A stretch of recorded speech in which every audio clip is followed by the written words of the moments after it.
Assalamualaikum warahmatullahi wabarakatuh. Perkenalkan, nama saya Zarifah Hambun Inayah, NIM 2011102. Di sini saya akan menjelaskan mengenai gejala-gejala autisme dan peran guru dalam pembelajaran siswa autisme, guna untuk memenuhi tugas UTS mata kuliah Psikologi Pendidikan yang diampu oleh dosen pengampu Ibu Miska Zulfa, SPDI MA. Pertama-tama di sini saya akan menjelaskan mengenai pengertian dari autisme itu sendiri. Autisme atau Autism Spectrum Disorder merupakan suatu gangguan perkembangan otak yang mempersulit penyandang dalam berkomunikasi dan berinteraksi dengan orang lain. Terdapat 3 gejala umum yang dapat ditemukan pada semua orang yang berada di bawah spektrum autisme. Namun, tingkat keparahan dari 3 gejala ini berbeda-beda bagi setiap penyandang autisme.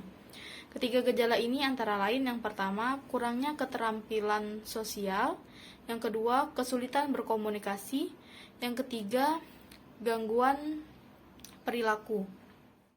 Mayoritas penyandang autisme memiliki kecenderungan untuk tidak merasa nyaman di keramaian, tidak merespon ketika dipanggil namanya, memiliki kesulitan untuk memahami perasaan orang lain, dan lain-lain. Hal komunikasi, penyandang autisme seringkali mengalami kesulitan memahami apa yang dikatakan oleh orang lain, terutama jika diberi guyonan, lelucon, atau sarkasme. Bahkan 40% dari anak-anak penyandang autisme tidak berbicara sama sekali. Pada saat kecil, penyandang autisme juga memiliki kecenderungan untuk melakukan tindakan yang repetitif, seperti mengayunkan tangan atau mengatakan hal yang sama berulang kali. Perlu diingat bahwa tidak semua penyandang autisme sama. Terdapat 3 level autisme yang diurutkan berdasarkan keparahannya. Level pertama adalah autisme ringan. Gejala-gejala yang timbul bagi penyandang autisme ini, walaupun akan mempersulit mereka ketika bersosialisasi, secara garis besar, autisme ringan tidak akan mengganggu kehidupannya sehari-hari. Bahkan penyandang autisme ringan terkadang memiliki IQ di atas rata-rata dan tergolong jenius dalam bidang-bidang tertentu. Contohnya, Max Park, pemegang rekor pemecahan kubus Rubik tercepat di dunia. Level kedua adalah autisme sedang. Penyandang autisme pada tingkat ini akan mengalami kesulitan lebih besar ketika berkomunikasi dengan orang lain jika dibandingkan dengan autisme ringan. Selain itu, penyandang autisme ini umumnya tidak menunjukkan kontak mata dan tidak bisa mengekspresikan emosinya melalui intonasi suara atau raut wajah layaknya orang lain. Level yang ketiga adalah autisme berat. Penyandang autisme ini sangat sulit untuk menjalani hidupnya secara mandiri dan bersifat kurang sensitif atau terkadang terlalu sensitif terhadap stimulus dari luar seperti suara.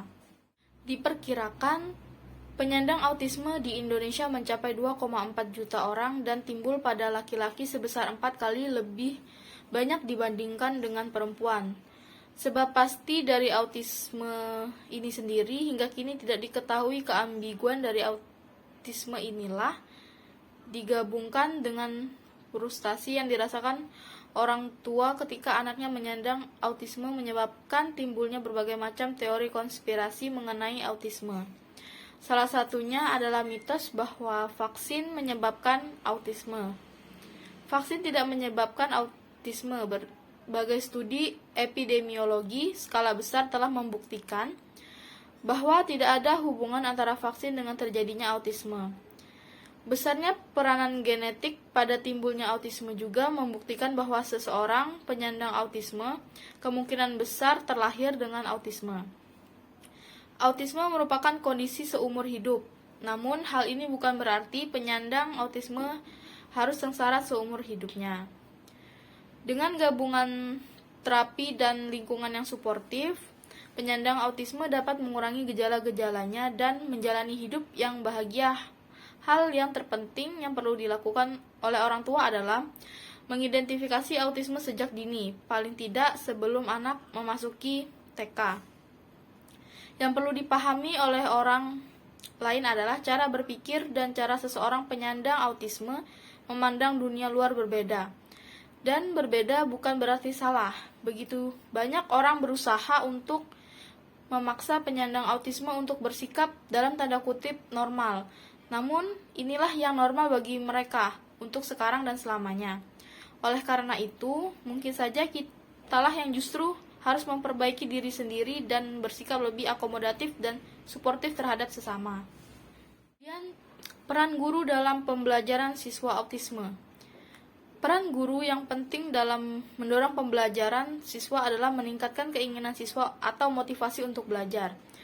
Melakukan tugas ini, guru perlu memahami siswa-siswa dengan baik agar nantinya mampu menyediakan pengalaman-pengalaman pembelajaran yang siswa akan menemukan sesuatu yang menarik, bernilai, dan secara intrinsik memotivasi, menantang, dan berguna bagi mereka.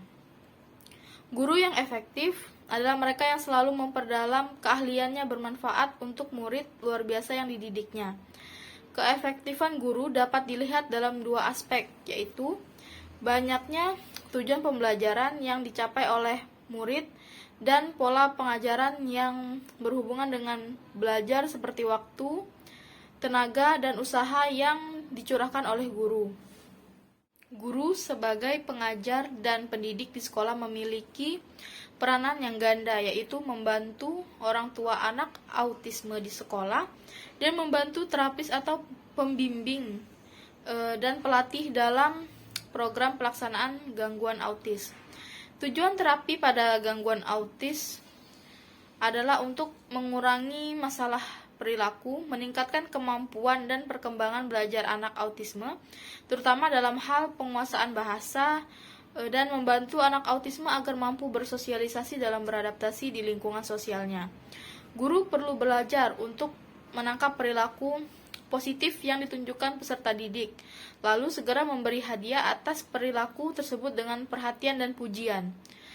Kedengarannya seperti hal yang sederhana, tetapi memerlukan upaya sungguh-sungguh untuk tetap mencari dan memberi hadiah atas perilaku-perilaku positif peserta didik, baik secara kelompok maupun individu. Sekian penjelasan dari saya mengenai gejala-gejala autisme dan peran guru dalam pembelajaran siswa autisme. Apabila dalam penyampaian saya ada kesalahan kata-kata, saya mohon maaf. Kepada Allah saya mohon ampun. Wabillahi taufik walhidayah. Wassalamualaikum warahmatullahi wabarakatuh.